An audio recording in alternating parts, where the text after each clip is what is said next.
ويسر لي أمري واحلل عقدة من لساني يفقهوا قولي اللهم انفعنا بما علمتنا وعلمنا ما ينفعنا وزدنا علما فبشر عبادي الذين يستمعون القول فيتبعون أحسنه أولئك الذين هداهم الله وأولئك هم أولو الألباب أعوذ بالله من الشيطان الرجيم بسم الله الرحمن الرحيم وإذ قال إبراهيم رب أرني كيف تحيي الموتى اور یاد کرو جب کہا ابراہیم علیہ السلام نے ربی اے میرے رب ارنی دکھائیے مجھے کیف تحیی الموتى کیسے آپ زندہ کرتے ہیں مردوں کو۔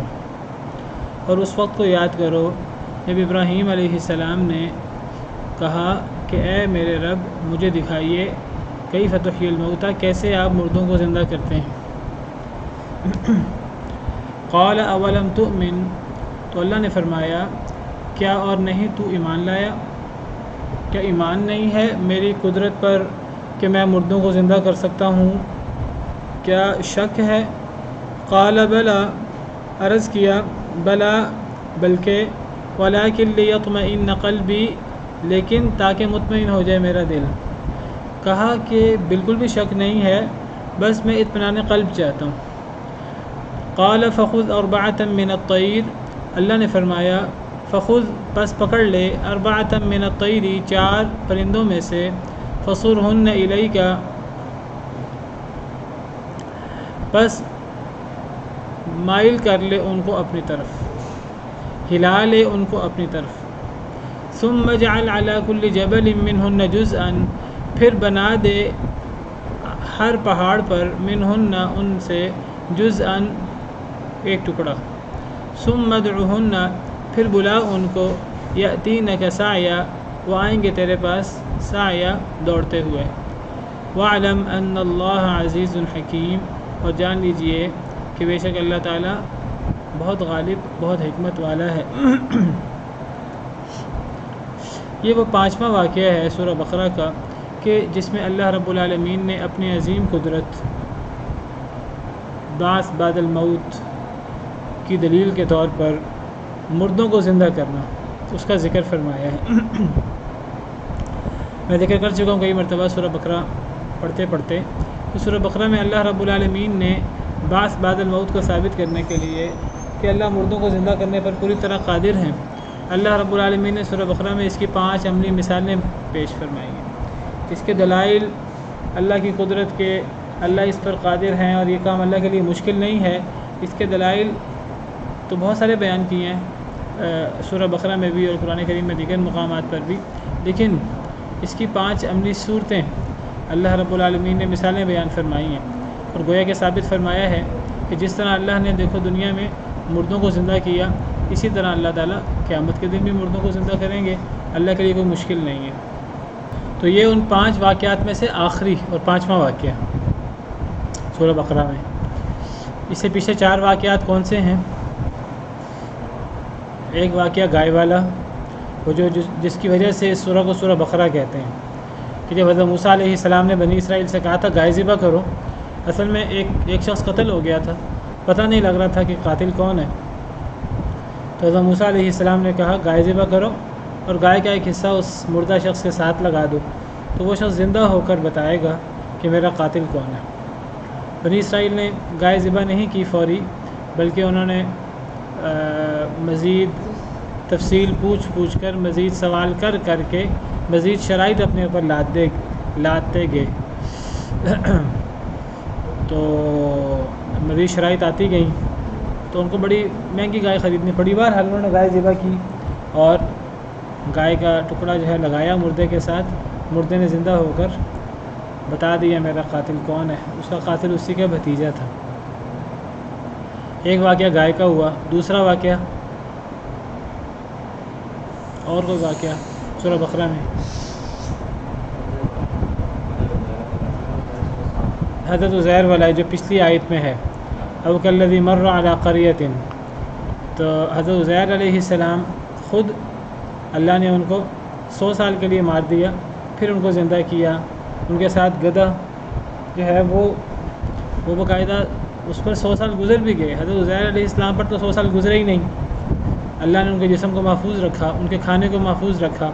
حضرت عزیر علیہ السلام کا جو گدھا تھا وہ تو اب ہڈیوں کی صورت میں وہاں پڑا ہوا تھا، تو اس کو حضرت عزیر علیہ السلام کے سامنے زندہ کیا، اس پہ گوشت چڑھایا۔ تو 2 واقعات ہو گئے، 2 اور کون سے ہیں؟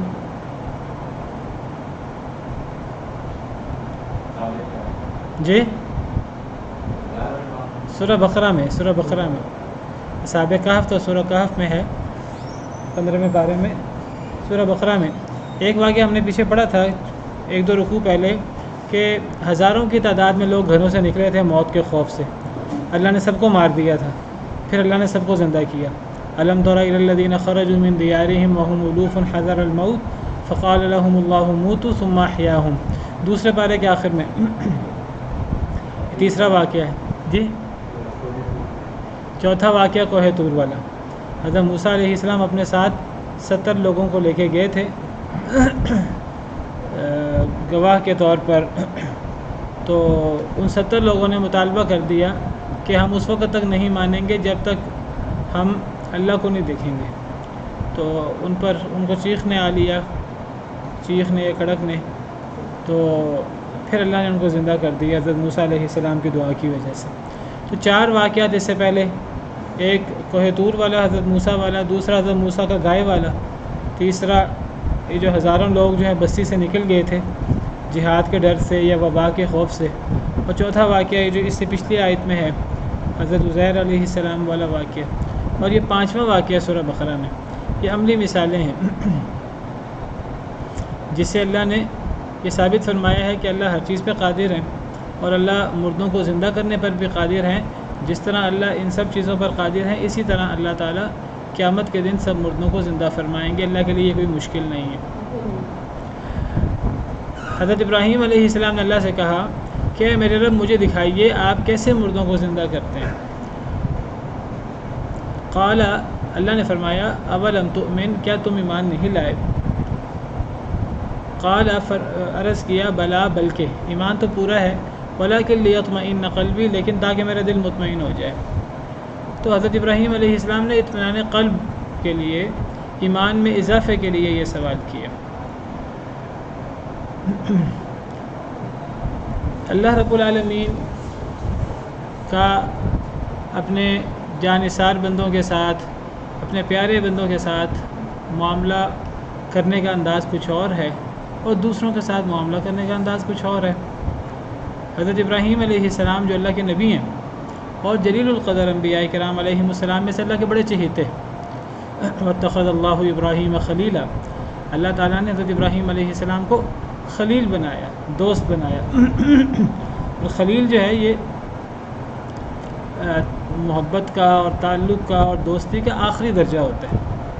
تو حضرت ابراہیم علیہ السلام خلت کے درجے پر فائز تھے، اللہ کے بڑے پیارے تھے، تو اللہ کا بہت پیارا اللہ سے کچھ مانگے اور اطمینان قلب چاہے، تو اللہ رب العالمین نے ان کی یہ خواہش پوری کی، اور اللہ رب العالمین نے فرمایا ٹھیک ہے، تم 4 پرندے ان کو اپنے سے ہلا لو، اپنے سے مانوس کر لو۔ تو آگے میں بتاتا ہوں کس طرح اللہ نے پھر مردوں کو زندہ کیا، کہ کس طرح اللہ نے جو ہے پرندوں کو، جن کو حضرت ابراہیم علیہ السلام نے ذبح کیا تھا اور پھر ان کو پہاڑوں کی چوٹیوں پر رکھا تھا، کس طرح اللہ تعالیٰ نے ان کو حضرت ابراہیم علیہ السلام کے سامنے زندہ کیا، اور کیسے حضرت ابراہیم علیہ السلام کو اطمینان قلب نصیب ہوا، ابھی وہ آگے آتا ہے۔ تو حضرت ابراہیم علیہ السلام نے اللہ سے ایک سوال کیا، اللہ کی رحمت کا، اللہ کی شفقت کا، اور کہا کہ اے اللہ تعالیٰ میں عملی مثال دیکھنا چاہتا ہوں۔ اللہ تعالیٰ نے پہلے پوچھا کہ کیا ایمان کا کوئی مسئلہ ہے؟ حضرت ابراہیم نے فرمایا ایمان کا مسئلہ نہیں ہے، اطمینان قلب چاہتا ہوں۔ تو حضرت ابراہیم علیہ السلام کے اطمینان قلبی کے لیے اللہ نے کر کے دکھا دیا۔ یہی اطمینان قلب حضرت موسیٰ علیہ السلام کے حواریوں نے، حضرت موسیٰ علیہ السلام کے جو ایمان والے تھے، انہوں نے حضرت موسیٰ علیہ السلام سے سوال کیا۔ سورہ مائدہ میں 7ویں پارے میں موجود ہے کہ حواریوں نے حضرت عیسیٰ سے حواریوں نے کہا کہ کیا آپ کا رب طاقت رکھتا ہے کہ آپ کا رب ہمارے اوپر آسمان سے دسترخوان اتار دے؟ تو حضرت عیسیٰ علیہ السلام انہیں ناراض ہونے لگے، انہیں کہنے لگے تم اللہ کو کیوں آزمانا چاہتے ہو؟ تم اللہ کا کیوں امتحان لینا چاہتے ہو؟ اللہ تو ہر چیز پہ قدرت رکھتے ہیں، لیکن ہمارا کام نہیں ہے کہ ہم اللہ سے یہ سوال کریں۔ لیکن انہوں نے اصرار کیا اور انہوں نے کہا ہم اطمینان قلب چاہتے ہیں، وہی بات جو حضرت ابراہیم علیہ السلام نے کہی انہوں نے کہا۔ تو حضرت عیسیٰ علیہ السلام نے مجبور ہو کر، حضرت عیسیٰ علیہ السلام کو یہ بات پسند نہیں آئی، لیکن بہرحال انہوں نے حواریوں کے کہنے پر اللہ تعالیٰ سے دعا کی، پھر اللہ تعالیٰ کی طرف سے ناراضگی بھرا جواب موصول ہوا۔ اس کا ذکر سورہ مائدہ میں آیت نمبر 112، 113، 114 میں ہے۔ اذ قال الحواریون، جب حواریوں نے کہا یا عیسیٰ ابن مریم، اے عیسیٰ بن مریم، هل یستطیع ربک، کیا آپ کا رب طاقت رکھتا ہے ان ینزل علینا مائدۃ من السماء، کہ وہ ہمارے اوپر آسمان سے دسترخوان اتار دے۔ یہ حواری مسلمان تھے، حضرت عیسیٰ علیہ السلام کے ساتھی تھے، قریبی ساتھی تھے۔ اب انہوں نے حضرت عیسیٰ علیہ السلام سے مطالبہ کیا کہ آپ ہمیں اللہ سے دعا کر کے آسمان سے دسترخوان اتار کے دکھائیں۔ تو حضرت عیسیٰ علیہ السلام ناراض ہوئے اپنے ساتھیوں سے، کہنے لگے اتقوا اللہ ان کنتم مؤمنین، اللہ سے ڈرو اگر تم مومن ہو تو۔ وہ مومن تھے۔ قالوا نريد، انہوں نے کہا نريد ان ناكل منها، ہم چاہتے ہیں کہ تو ہمیں کھانے کو کچھ ملے بہترین، وتطمئن قلوبنا، اور ہم چاہتے ہیں کہ ہمارے دل مطمئن ہو جائیں، ونعلم ان قد صدقتنا، اور ہمیں یہ بھی علم ہو جائے کہ آپ نے ہم سے سچ کہا ہے، ایک معجزہ بھی ہو جائے گا، ونکون علیہا من الشاہدین، ہم اس پر گواہ بھی ہوں گے۔ اب دیکھیے انہوں نے کہا کہ ہم کھانا چاہتے ہیں، ہمیں بہترین کھانا ملے پاکیزہ، دوسرا اطمینان قلب چاہتے ہیں، اور ہمیں آپ پر بھی مزید یقین ہو جائے، یہ معجزہ ہوگا آپ کا بھی، ہمیں آپ پر بھی مزید یقین ہو جائے گا، آپ کی باتوں کی سچائی پر مزید یقین ہو جائے گا، اور ہم اس پر گواہ بھی ہوں گے۔ تو وہی بات جو حضرت ابراہیم علیہ السلام نے کہی کہ لیطمئن قلبی، کہ تاکہ میرا دل مطمئن ہو جائے، وہی بات یہاں حواری کہہ رہے ہیں وتطمئن قلوبنا۔ اب حضرت ابراہیم علیہ السلام نے، حضرت عیسیٰ علیہ السلام نے ان کے کہنے پر اللہ سے دعا کی، پھر خود چاہتے نہیں تھے حضرت عیسیٰ۔ قال عیسیٰ بن مریم اللہم، کہا عیسیٰ بن مریم نے اے اللہ، ربنا، اے ہمارے رب، انزل علینا مائدۃ من السماء، اتار دیجیے، نازل کریں ہم پر ایک دسترخوان من السماء، آسمان سے، تکون لنا عیدا لاولنا وآخرنا وآیۃ منک، وہ ہمارے لیے خوشی کا باعث ہوگا، ہمارے پہلوں کے لیے، ہمارے بعد والوں کے لیے، اور آپ کی طرف سے ایک نشانی ہوگی، ایک معجزہ ہوگا۔ وارزقنا وانت خیر الرازقین، ہمیں رزق دیجیے اور آپ بہترین رزق دینے والے ہیں۔ حضرت عیسیٰ علیہ السلام نے حواریوں کے مطالبے پر اللہ سے دعا کی، تو اللہ ناراض ہوئے، جس طرح حضرت عیسیٰ علیہ السلام پہلے حواریوں سے ناراض ہوئے تھے، اللہ تعالیٰ اس طرح حواریوں کے اس مطالبے پر ناراض ہوئے۔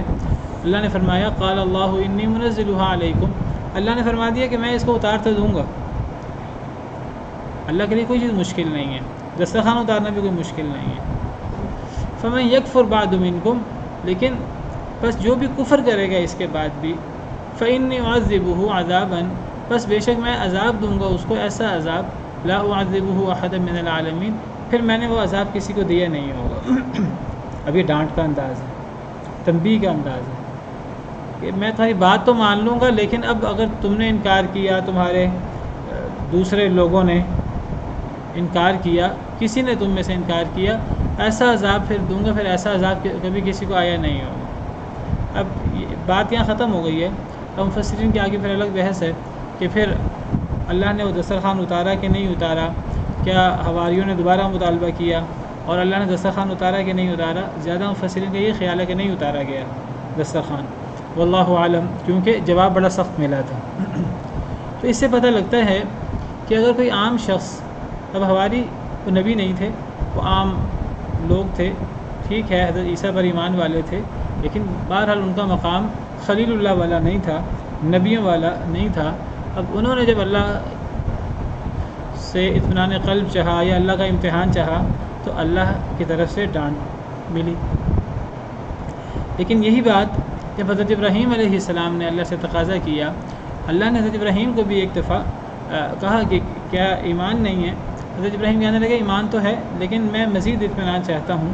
اللہ نے ان کو دکھا دیا۔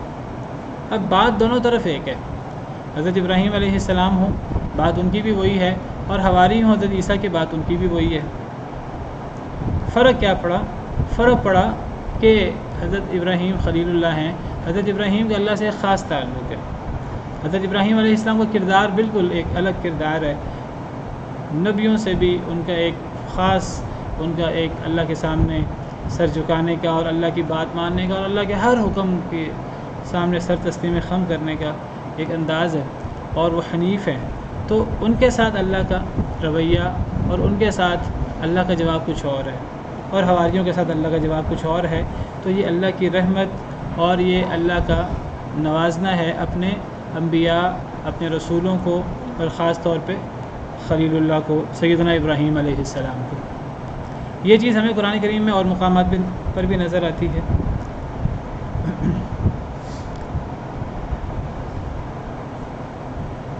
صحابہ کرام رضوان اللہ علیہم اجمعین نے، اور نبی کریم صلی اللہ علیہ وسلم سے ان کا تقاضا یہ ہوتا تھا کہ جب نبی کریم صلی اللہ علیہ وسلم انہیں اللہ کی طرف سے احکامات سناتے قرآن کی صورت میں، اللہ کی طرف سے جو قرآن کے علاوہ وحی اترتی سنت کی صورت میں، تو صحابہ کرام بعض دفعہ کوئی سوال کر دیتے، بعض دفعہ ایسے سوالات پوچھ لیتے کہ ان کا جواب کوئی عام انسان نہیں دے سکتا تھا۔ ان کا جواب وہی دے سکتا تھا جس پر اللہ کی طرف سے وحی آتی ہو۔ کوئی غیبی قسم کی چیزیں پوچھ لیتے، حالانکہ نبی کی موجودگی کا مطلب یہ نہیں ہوتا کہ نبی سے کوئی اس قسم کے مخفی سوالات کیے جائیں۔ ایک تو ایسی باتیں پوچھنے والی ہوتی ہیں کہ جن کا دین سے تعلق ہوتا ہے، اور ایک ایسی باتیں ہوتی ہیں جن کا دین سے اس طرح کر کے تعلق نہیں ہوتا کہ ان صحابہ کے لیے، یہ بعد والوں کے لیے وہ کوئی بہت فائدہ مند چیز تھی، اس کا تعلق کسی کی ذات سے ہے۔ میرا باپ جنت میں ہے کہ میرا باپ جہنم میں ہے، فلاں کہاں ہوگا کہاں نہیں ہوگا، کسی کا کوئی جانور گم ہو جائے تو میں فلاں جانور جو ہے وہ گم ہو گیا ہے تو وہ کہاں ہے۔ تو اس کا مطلب یہ نہیں کہ نبی کریم صلی اللہ علیہ وسلم کو اللہ سے وحی نہیں آتی تھی اور اللہ کی وحی کی روشنی میں نبی کریم صلی اللہ علیہ وسلم بتا نہیں سکتے تھے۔ اگر نبی کریم صلی اللہ علیہ وسلم سے یہ سوال ہوتا اور نبی کریم صلی اللہ علیہ وسلم اللہ سے دعا کرتے، اللہ تعالیٰ وحی کر دیتے، تو آپ صلی اللہ علیہ وسلم یہ چیزیں بتا سکتے تھے، اس قسم کی چیزیں۔ لیکن نبی کا یہ کام نہیں ہوتا، یہ کوئی کھیل تماشا نہیں ہوتا کہ جب نبی موجود ہے تو نبی سے اس طرح کر کے ذاتی چیزیں پوچھی جائیں۔ اسی لیے نبیوں سے اس قسم کے سوال کرنے کی بڑی سختی سے ممانعت ہوتی ہے۔ حضرت موسیٰ علیہ السلام سے اس قسم کے سوال ہوئے اور اس پر تنبیہ ہوئی، اس پر تفصیل سے بات ہو چکی ہے گائے کے قصے میں۔ اور صحابہ کرام نے بھی جب شروع میں نبی کریم صلی اللہ علیہ وسلم سے اس قسم کے سوال کیے تو اللہ نے قرآن کریم میں آیتیں اتار دیں، یا ایھا الذین آمنوا لا تسألوا عن اشیاء ان تبد لکم تسؤکم، اے ایمان والو اللہ سے ایسے سوال نہ کرو، ایسے چیزوں کے بارے میں نہ پوچھو کہ اگر ان کا جواب تمہیں مل جائے تو تمہیں برا لگے اور اس کا فائدہ بھی کوئی نہیں ہے۔ اور پھر یہ بھی پہلے پارے میں فرمایا، ام تريدون ان تسألوا رسولکم کما سئل موسیٰ من قبل، کہ صحابہ کرام کو خطاب ہوا کہ کیا تم چاہتے ہو کہ تم اپنے رسول سے ایسے سوال کرو جس طرح موسیٰ علیہ السلام سے سوال ہوئے تھے۔ ومن يتبدل الكفر بالایمان فقد ضل سواء السبیل، اور جو ایمان کے بدلے کفر اختیار کرے تو وہ سیدھے رستے سے بھٹک جاتا ہے۔ تو بعض دفعہ سوالات کر کے انسان بعض دفعہ اللہ معاف کرے کفر تک پہنچ جاتا ہے، اور ہمارے دین میں زیادہ سوال کرنے سے منع کیا گیا ہے بلا وجہ کے۔ نہا عن قیل قال وکثرت السؤال واضاعۃ المال، او کما قال علیہ الصلوۃ والسلام، نبی صلی اللہ علیہ وسلم نے قیل و قال سے، زیادہ گپے مارنے سے، زیادہ سوال کرنے سے اور مال کو ضائع کرنے سے منع فرمایا۔ تو صحابہ کرام بعض دفعہ اس قسم کے سوال کرتے، تو اللہ تعالیٰ نے قرآن کریم میں صحابہ کرام کو تنبیہ کی کہ آپ کو اس قسم کے سوال نہیں کرنے چاہیے۔ یہ بات ٹھیک ہے کہ آپ میں نبی موجود ہے، لیکن نبی کے موجودگی کا مطلب یہ نہیں کہ نبی کو اپنے پیچھے لگانے کی کوشش کرو، نبی سے اپنے ذاتی سوالات پوچھنے کی کوشش کرو۔ تم یہ کوشش کرو کہ نبی تمہاری خواہش کے مطابق باتیں کرے، نبی تمہیں تمہاری خواہش کے مطابق دین کی باتیں بتائے۔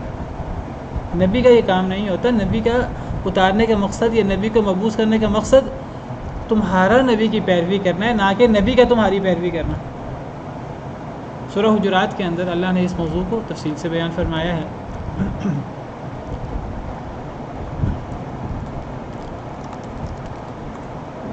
سورہ حجرات آیت نمبر 7، وَاعْلَمُوا أَنَّ فِيكُمْ رَسُولَ اللَّهِ، جان لو کہ تم میں اللہ کے رسول موجود ہیں۔ بہت بڑی اللہ کی نعمت ہے، بہت بڑا اللہ کا احسان ہے۔ لَوْ يُطِيعُكُمْ فِي كَثِيرٍ مِّنَ الْأَمْرِ لَعَنِتُّمْ، اگر وہ تمہاری اطاعت کرے فی کثیر من الامر، تمہارے بہت سارے معاملات میں، لعنتم، تو تم مشکل میں پڑ جاؤ گے۔ یعنی تم رسول کو اپنے پیچھے لگانے کی بجائے، رسول سے اپنی اطاعت کرانے کی بجائے کہ رسول تمہارے مسئلے حل کریں، تمہارے ذاتی مسئلے وحی کی روشنی میں، وہ حل کرانے کی بجائے تم رسول کی پیروی کرو۔ اور اگر تم رسول کو اپنے پیچھے لگانے کی کوشش کرو گے تو اس کا تمہیں فائدہ بھی نہیں ہوگا، اس کا تمہیں ہی نقصان ہوگا۔ اپنے ذاتی سوالات رسول سے نہ کرو، میرا باپ کہاں ہے، میرا فلاں چیز گم ہو گئی ہے وہ کہاں ہے، یہ سوال کرو گے تو تم خود مشکل میں پڑو گے۔ یا ایسے سوالات جن کا فائدہ نہیں ہوتا زیادہ، حج فرض ہوا، اے لوگوں تم پر حج فرض کیا گیا، نبی صلی اللہ علیہ وسلم نے فرمایا، کسی صحابی نے پوچھ لیا کیا ہر سال؟ اب اس کا جواب اگر ہاں ہو جاتا، ہر سال حج فرض ہو جاتا اور ہمارے لیے مشکل ہو جاتی۔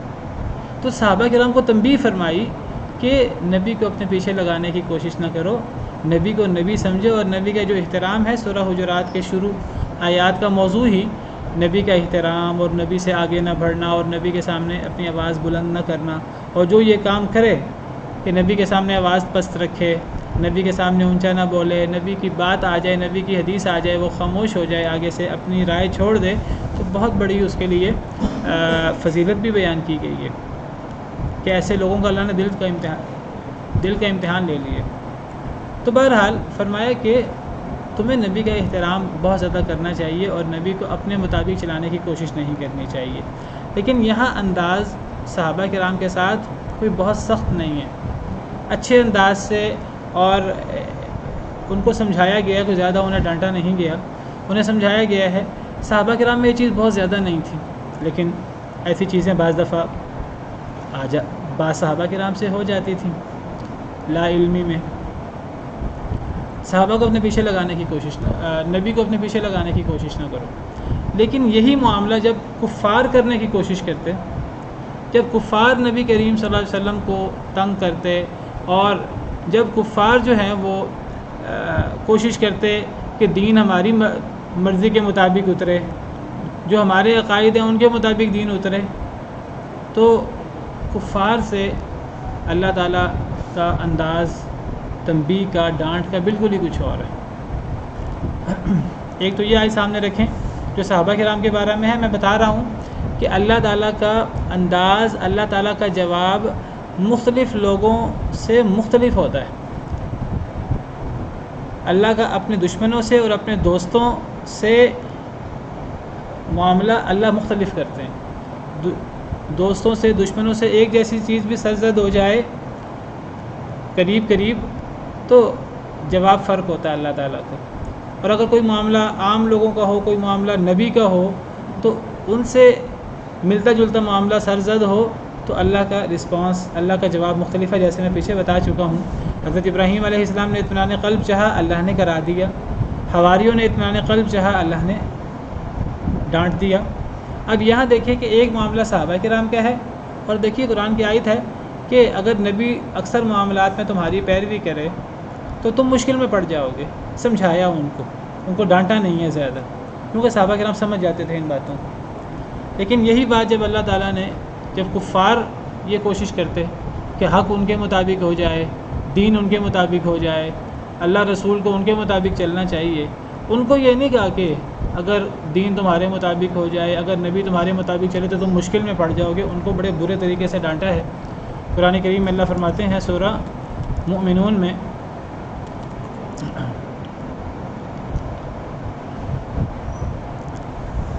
بل جاءہم بالحق واکثرهم للحق کارہون، بلکہ نبی لائے ہیں ان کے پاس حق اور ان میں سے اکثر حق کو ناپسند کرتے ہیں۔ وَلَوِ اتَّبَعَ الْحَقُّ أَهْوَاءَهُمْ، اگر حق پیچھے لگے ان کی خواہشات کے، لَفَسَدَتِ السَّمَاوَاتُ وَالْأَرْضُ وَمَنْ فِيهِنَّ، البتہ آسمان و زمین اور جو کچھ ان میں ہے سب تباہ و برباد ہو جائیں۔ یعنی لوگوں کو حق کی پیروی کرنی چاہیے۔ اگر لوگ حق کی پیروی کرنے کی بجائے اگر حق لوگوں کی خواہش کے مطابق ہو جائے، جس طرح کفار چاہتے تھے کہ ہم اپنے آپ کو نہ بدلیں۔ دیکھیے بات کئی دفعہ ہو چکی ہے، کفار کو یا یہود و نصارہ کو اصل میں قرآن کریم کی حقانیت پر کوئی شک نہیں تھا۔ وہ قرآن کریم کو ایسے پہچانتے تھے جس طرح اپنے بیٹوں کو پہچانتے تھے۔ مسئلہ کیا تھا کہ قرآن کریم کے جو موضوعات اور قرآن کریم کی باتیں ان کو وہ ماننے پر تیار نہیں تھے۔ وہ چاہتے تھے کہ قرآن کریم ان کے مطابق ہو جائے، حق ان کے مطابق ہو جائے، ان کے خواہشات کے مطابق ہو جائے۔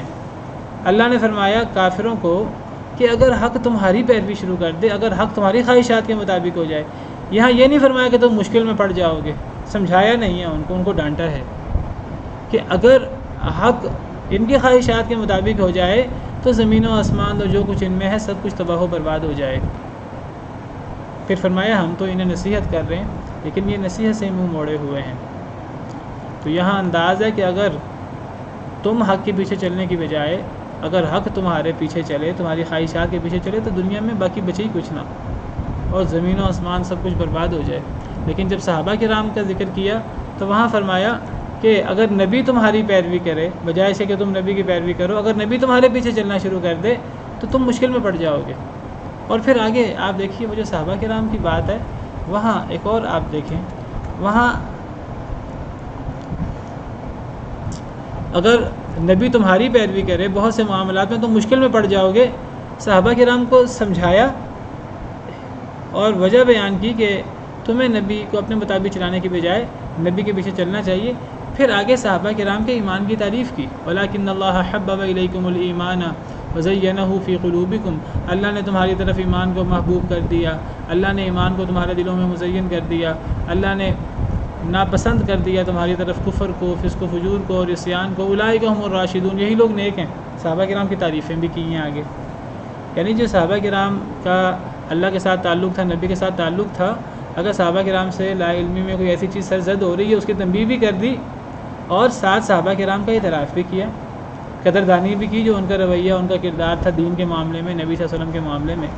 تو بات کرنے کا مقصد یہ ہے کہ ہر بندے سے معاملہ جو ہے وہ اپنے تعلق کے مطابق ہوتا ہے۔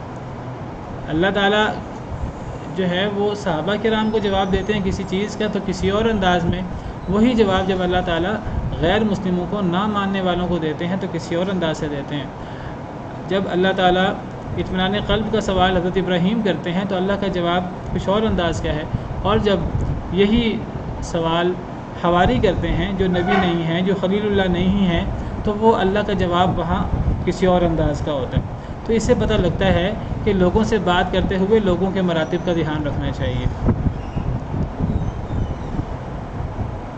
لوگوں سے بات کرتے ہوئے۔ اور دیکھیے ایک عام چیز ہے، اگر آپ نے کسی صاحب اقتدار بندے کو سمجھانی ہے کوئی بات، اس کو کسی اور طریقے سے سمجھائیں گے، اور اگر آپ نے کسی عام بندے کو کوئی بات سمجھانی ہے اسے کسی اور طریقے سے سمجھائی جائے گی، اسے ڈانٹ کر بھی سمجھائی جا سکتی ہے حالات کے مطابق۔ لیکن کسی صاحب اقتدار کو، کسی مالدار شخص کو، کسی معزز شخص کو کوئی بات سمجھانی ہو تو وہاں وہ عام شخص والا رویہ نہیں ہوگا۔ تو یہ چیز ہمیں بھی اختیار کرنی چاہیے اپنے طور اطوار میں اور اپنے انداز میں۔ ایک ہم سے محبت کرتا ہے بہت زیادہ، اور اس کا ہمارے ساتھ رویہ ہمیشہ محبت کا اور حسن سلوک کا اور جان نثاری کا ہے، اور دوسرا ایک عام شخص ہے، تو ہم دونوں کو ایک ہی لاٹھی سے ہانکیں۔ یہ اللہ تعالیٰ نے جو ہمیں طریقہ سکھایا ہے وہ یہ ہے کہ خلیل اللہ سے معاملہ کچھ اور ہے، حواریوں سے معاملہ کچھ اور ہے۔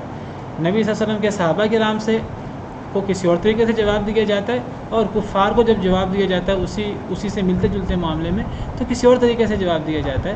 تو ہمیں لوگوں کے مطابق بات کرنی چاہیے، لوگوں سے جو ہمارا تعلق ہے اس کے مطابق۔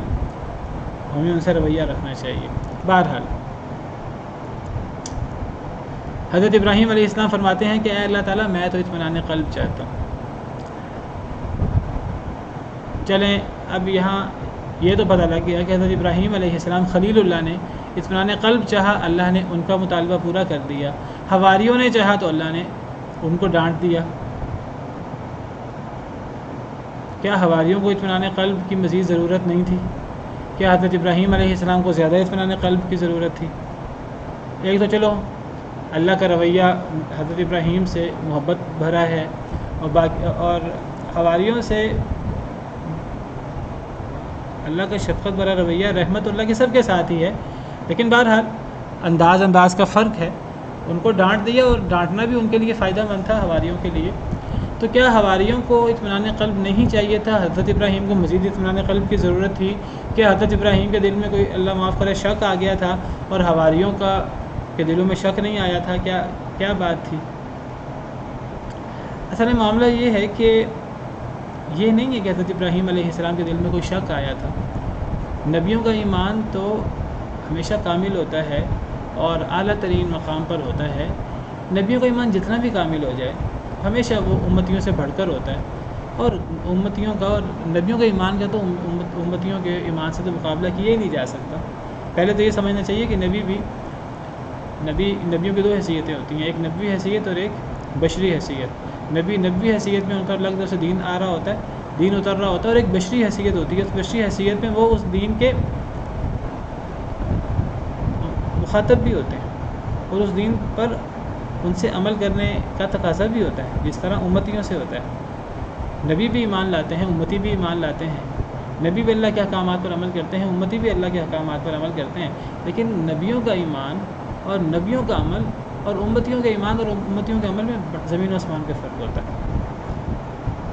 حضرت ابراہیم علیہ السلام کا ایمان انتہا درجے کا تھا، لیکن اس کے باوجود وہ مزید اطمینان قلب چاہتے تھے۔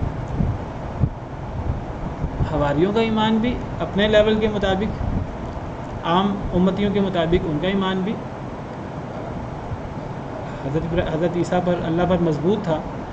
انہوں نے بھی اطمینان قلب چاہا، اللہ نے ان کو ڈانٹ دیا، حضرت ابراہیم علیہ السلام کا مطالبہ پورا کر دیا، شاید اس وجہ سے کہ اصل میں نبیوں کا جو معاملہ ہوتا ہے وہ پوری امت کے ساتھ ہوتا ہے، تمام لوگوں کے ساتھ ہوتا ہے۔ نبی کے مخاطب سب لوگ نبی کے مخاطب۔ جب نبی اپنی قوم کو دعوت دینا شروع کرتا ہے تو آپ سمجھے نبی اکیلا ہی ہوتا ہے۔ نبی اکیلا جو ہے وہ پوری دنیا کے سامنے ایک لحاظ سے، اگرچہ پرانے انبیاء کرام علیہ السلام پوری تمام لوگوں کے لیے نبی نہیں تھے، لیکن ان کے سامنے جتنے بھی لوگ ہوتے تھے، جتنے بھی قبیلے والے شہر والے ہوتے تھے، وہ تقریباً اس دور کے مطابق وہ ان کے لیے پوری دنیا ہی ہوتے تھے۔ تو نبی نے اپنے سامنے موجود تمام لوگوں کو واعظ کرنا ہوتا ہے، ان کو سمجھانا ہوتا ہے، اللہ کی قدرتیں انہیں بتانی ہوتی ہیں، اللہ کی عظمتیں ان کے سامنے بتانی ہوتی ہیں۔ تو نبی کا ایمان پہلے ہی کامل ہو، نبی کو تو جتنا اطمینان قلب ہو جائے، جتنا مزید یقین ہو جائے تو اس کا فائدہ ہی ہوتا ہے۔ ان معاملات میں اللہ نبیوں سے خاص معاملہ رکھتے ہیں۔ آپ قرآن کریم پڑھیں، قرآن کریم میں آپ کو یہ چیز جگہ جگہ نظر آئے گی، نبیوں کا معاملہ نمایاں ہوتا ہے امتیوں سے۔ اللہ نبیوں کو وہ چیزیں دکھاتے ہیں جو امتیوں کو نہیں دکھاتے۔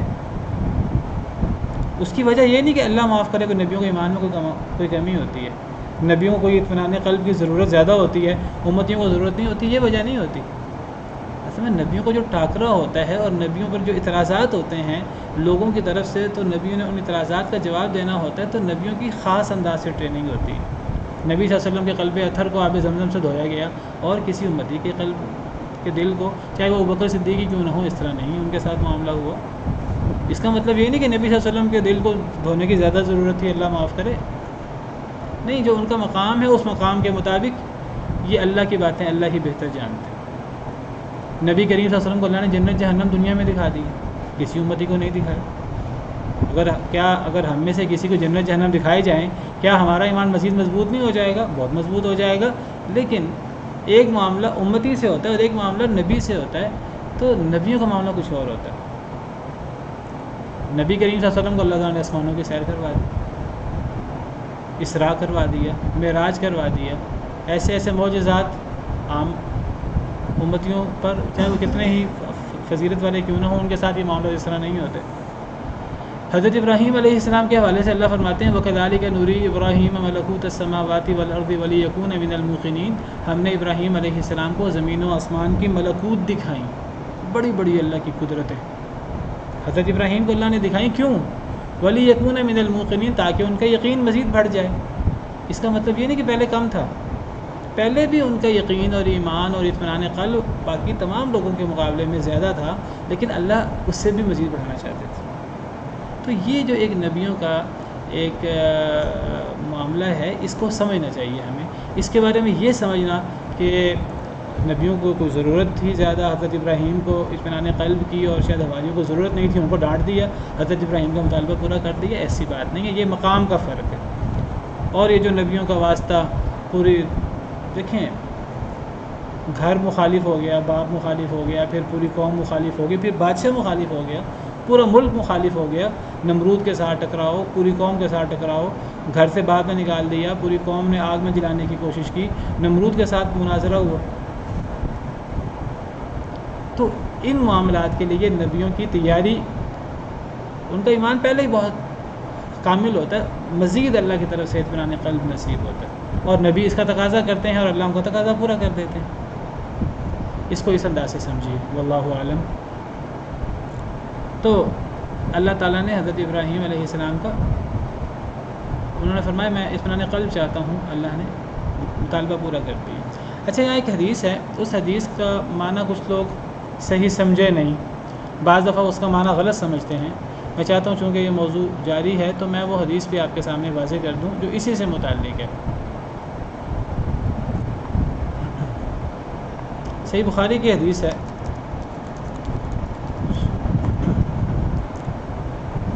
نبی کریم صلی اللہ علیہ وسلم کئی مرتبہ نبیوں کا ذکر کرتے تھے، نبیوں کے معاملات بیان فرماتے تھے، اور ساتھ پھر کئی دفعہ اپنا ذکر کر دیتے، اپنی امت کا ذکر کر دیتے۔ یہ صحیح بخاری کی حدیث ہے، اسی آیت کریمہ کی تشریح میں امام بخاری یہ حدیث مبارکہ لائے ہیں۔ یہ صحیح بخاری ہے، کتاب تفسیر القرآن ہے، سورہ بقرہ کی تفسیر ہے، اور یہی آیت وَإِذْ قَالَ إِبْرَاهِيمُ رَبِّ أَرِنِي كَيْفَ تُحْيِي الْمَوْتَى، اسی آیت کے ضمن میں امام بخاری اس حدیث کو لائے ہیں۔ حضرت ابو ہریرہ سے مروی ہے کہ نبی کریم صلی اللہ علیہ وسلم نے فرمایا نحن احق بالشک من ابراہیم اذ قال رب ارنی کیف تحیی الموتى۔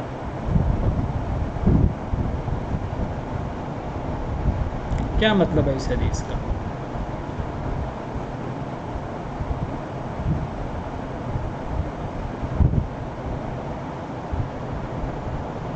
کیا اس حدیث سے محسوس ہوتا ہے؟ ہم شک کے بارے میں ابراہیم سے زیادہ حق رکھتے ہیں، شک کا۔ حضرت ابراہیم علیہ السلام نے کہا تھا ربی ارنی کیف تحیی الموتى قال اولم تؤمن، اللہ نے فرمایا تھا ایمان نہیں ہے، تو حضرت ابراہیم نے کہا تھا میں اطمینان قلب چاہتا ہوں۔ اب نبی صلی اللہ علیہ وسلم نے اس پہ تبصرہ کیا فرمایا؟ اس آیت کے ضمن میں آپ نے تبصرہ فرمایا کہ حضرت ابراہیم کے مقابلے میں ہم شک کے زیادہ حقدار ہیں۔ کیا مطلب؟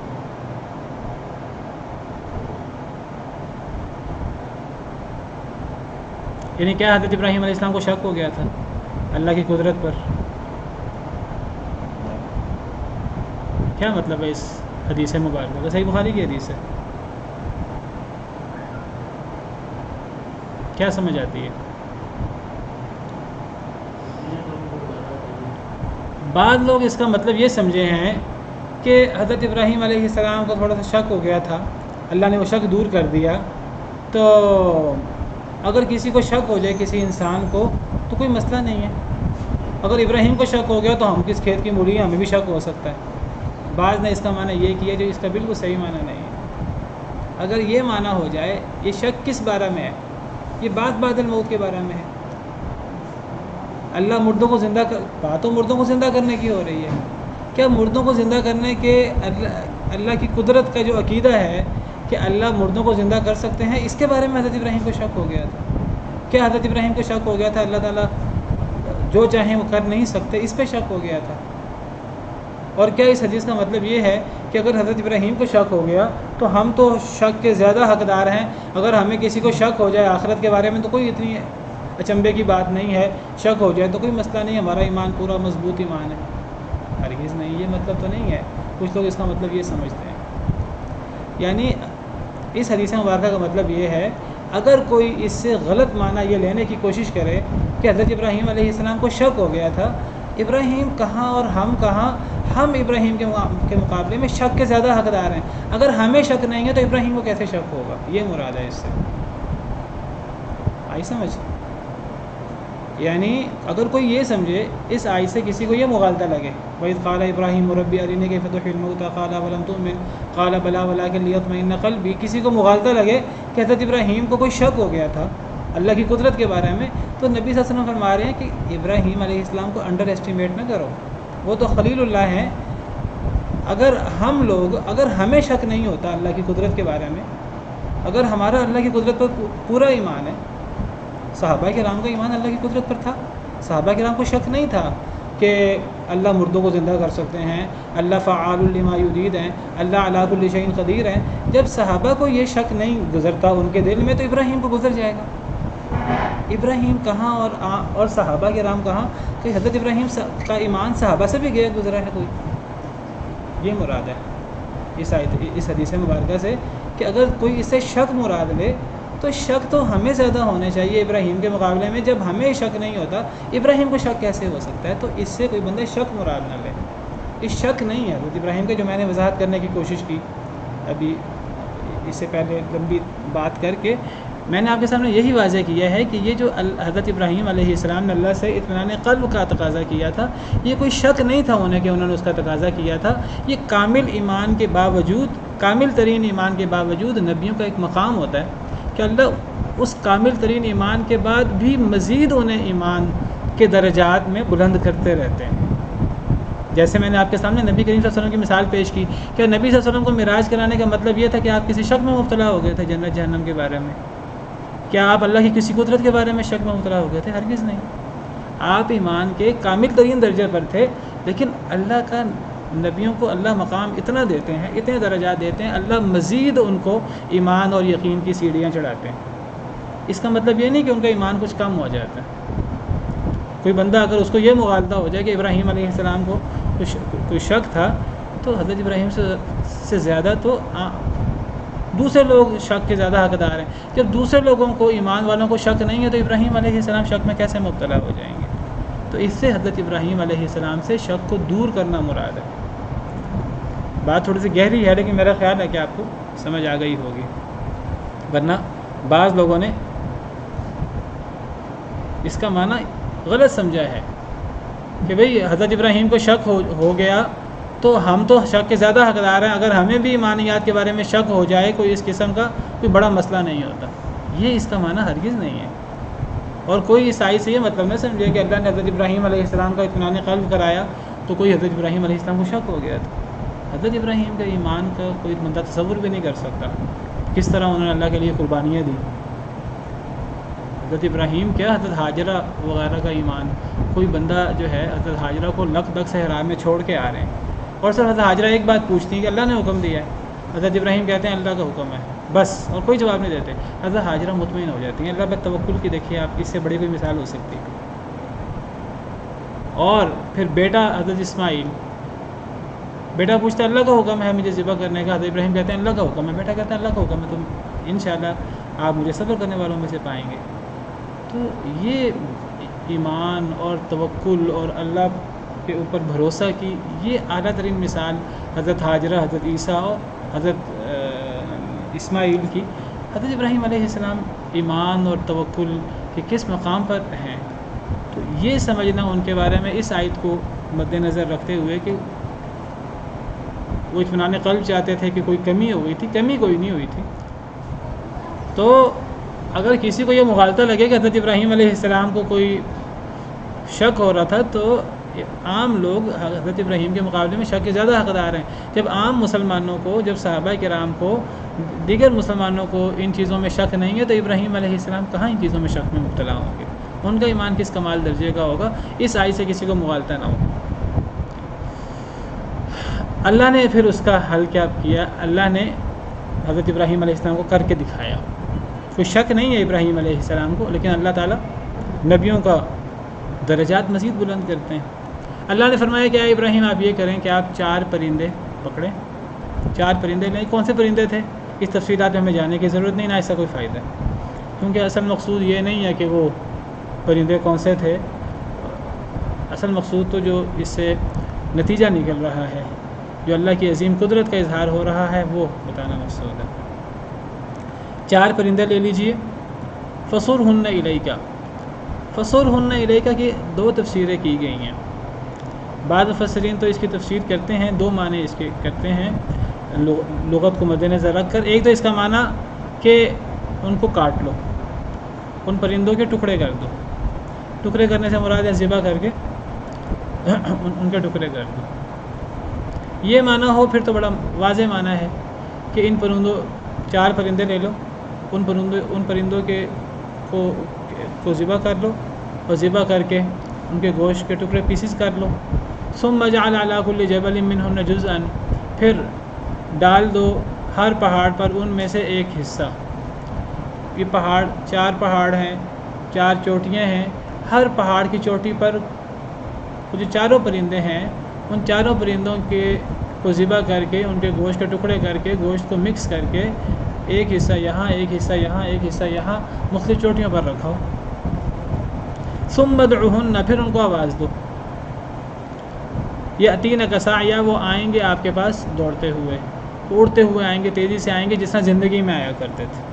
یعنی مطلب یہ ہے کہ آپ نے 4 پرندے ان کو لینا ہے، ان کو اپنے سے مانوس کرنا ہے، اور آپ نے ان کو اس طرح مانوس کرنا ہے کہ جب آپ ان کو بلائیں تو آپ کی آواز سن کر وہ تیزی سے اڑتے ہوئے آئیں۔ پھر آپ نے ان کو ذبح کرنا ہے، پھر آپ نے ان کے گوشت کے ٹکڑے کرنے ہیں، پھر گوشت کے ٹکڑے کر کے آپ نے ان کے ٹکڑوں کو مکس کرنا ہے، مکس کر کے ان کو پہاڑوں کی مختلف چوٹیوں پر رکھنا ہے، پھر ان کو اس طرح بلانا ہے جس طرح آپ زندگی میں بلایا کرتے تھے، تو وہ زندہ ہو کر وہ ہر پرندہ اس کا گوشت جو ہے وہ ڈھانچے میں اس کے مل کر اور اس کے اوپر جو ہے وہ گوشت چڑھ کر وہ زندہ ہو کر اڑتا ہوا آئے گا۔ اللہ آپ کو دکھاتے ہیں، اللہ آپ کو عملی طور پہ اللہ دکھاتے ہیں کہ کیسے اللہ مردوں کو زندہ کرتے ہیں۔ فصرہن الیک کا مطلب کہ آپ ان کے ٹکڑے کر دیں۔ اچھا، فصرہن الیک کا ایک معنی یہ ہے کہ آپ ان پرندوں کو اپنے سے مانوس کر لیں، ان کو ہلا لیں، اپنے ساتھ مانوس کر لیں۔ اچھا، اگر ہم فصرہن کا معنی کریں ان کے ٹکڑے کر لیں، پھر ہمیں ان کو مانوس کر لیں، اس کے لیے محذوف نکالنا پڑے گا، کیونکہ بلانے کی بات ہے اور پرندے بلانے پر نہیں آتے۔ پرندے یا جانور پیٹس بلانے پر تب آتے ہیں جب وہ آپ کے ساتھ مانوس ہوں، تو پھر مانوس کر لیں ان کو، اس کو محذوف نکالنا پڑے گا۔ اچھا، بعض مفسرین نے فصرہن کا معنی کیا ہے بس ان کو اپنے سے مانوس کر لیں۔ فصرہن کا ایک معنی مانوس کرنا، ہلانا، اپنے ساتھ اس طرح ہلا لیں، مانوس کر لیں کہ یہ آپ کی بات مانیں، پرندے آپ کی آواز پر یہ اڑتے ہوئے آئیں۔ اگر ہم اس کا معنی کریں ان کو اپنے سے مانوس کر لیں، پھر ان کے ٹکڑے کرنے کا لفظ یہاں نہیں ہے، پھر وہ محذوف نکالنا پڑے گا، پھر وہ محذوف نکالنا پڑے گا۔ آپ اس کا معنی ٹکڑے کرنا کر لیں تو مانوس کرنا محذوف نکالنا پڑے گا، مانوس کرنا کر لیں تو آپ کو ٹکڑے کرنا محذوف نکالنا پڑے گا، کیونکہ ان پرندوں کو مانوس کرنے کے بعد ان کو پھر ذبح کیا گیا، ذبح کر کے جیسے میں نے تفصیل بیان کی اس طرح کر کے ان کے گوشت کو پہاڑوں پر رکھا گیا، پھر ان کو بلایا گیا اور وہ زندہ ہو کر اڑتے ہوئے آئے۔ اللہ نے یہ دکھایا۔ یہ 2 تفسیریں ہیں جو مشہور ہیں۔ اچھا، اب کچھ منکرین حدیث انہوں نے بھی اپنے یہاں دخل اندازی کرنی تھی، سر سید احمد خان اور ان جیسے لوگ، انہوں نے کیا کہا؟ یہ کہتے ہیں فصرہن الیک کا مطلب ہے مانوس کر لیں اپنی طرف۔ وہ کہتے ہیں بس مانوس ہی کیا تھا حضرت ابراہیم علیہ السلام نے، حضرت ابراہیم علیہ السلام نے ذبح نہیں کیا تھا ان کو۔ وہ کہتے ہیں معنی یہ ہے کہ 4 پرندے لے لیں، ان کو اپنے سے مانوس کر لیں، پھر ان کو پہاڑ پر بٹھا دیں، 4 چوٹیوں پر 4 پرندوں کو، اور پھر ان کو بلائیں تو اڑتے ہوئے آئیں گے۔ بڑی بہترین تفسیر ہے۔